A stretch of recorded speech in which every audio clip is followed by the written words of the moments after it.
Uh, Bentham was the leader of a group called Utilitarians, which argues that a society should maximize the sum of the utility of its member. In a very simple example, we will consider two individuals, U1 and U2. It can go to a number of individuals, right? Uh, it is clear from the welfare function that the social indifference curve has the shape or like this shape, right? Um,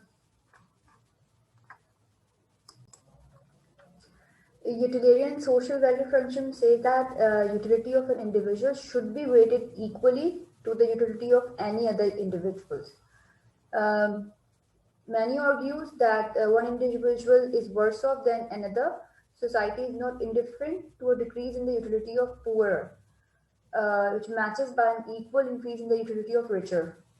Society should be willing to accept a decrease in the utility of poor only when there is a much larger increase in the utility of the rich, right?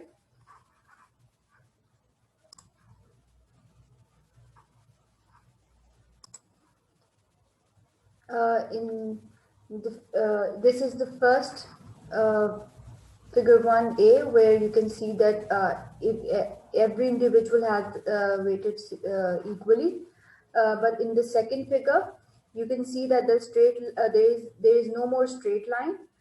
It's a curve, and individuals become worse off and worse off. You can determine it by the slope of this social indifference curve. The last figure C is the Rawlsian social difference curve, which we'll discuss later.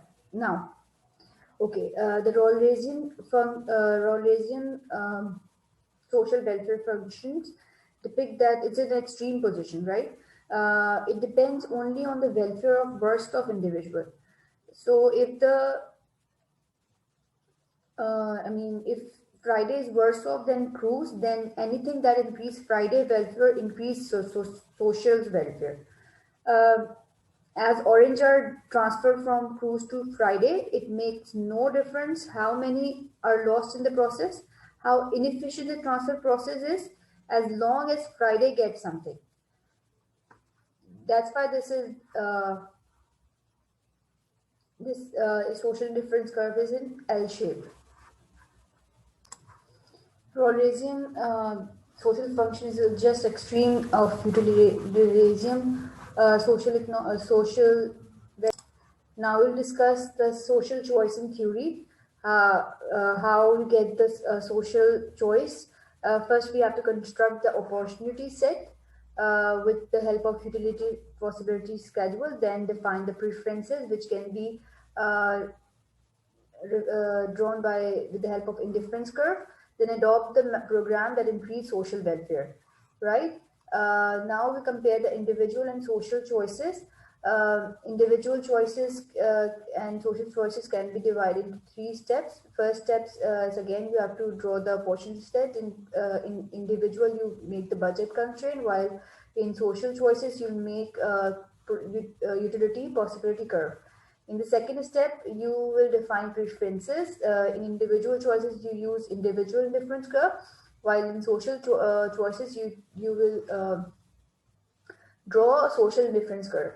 Then in three step, you prefer points, tangency points again, where indifference curve tangent to budget constraint. You will get the preferred point in individual to know the individual choice. But in social choices, you can get the tendency point of social indifference curve and utility in possibility curve in order to know the preferred point.